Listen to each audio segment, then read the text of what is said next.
Hey, I'm Kyle from Drive Wheaton TV, and this is another quick tip. The newly redesigned Chevrolet Silverado 1500 is equipped with the industry's first power up and down tailgate, so let's go over the 3 convenient ways to get the gate up and down. The first is the key remote. To drop the gate, tap this button twice, and to bring it back up, you just hold the button until it's all the way up. There's also a button on the center stack inside the cabin.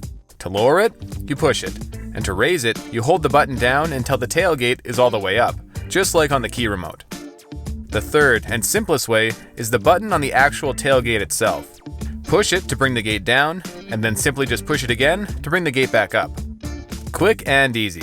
That's all 3 ways to use the power up and down tailgate on the new Silverado 1500.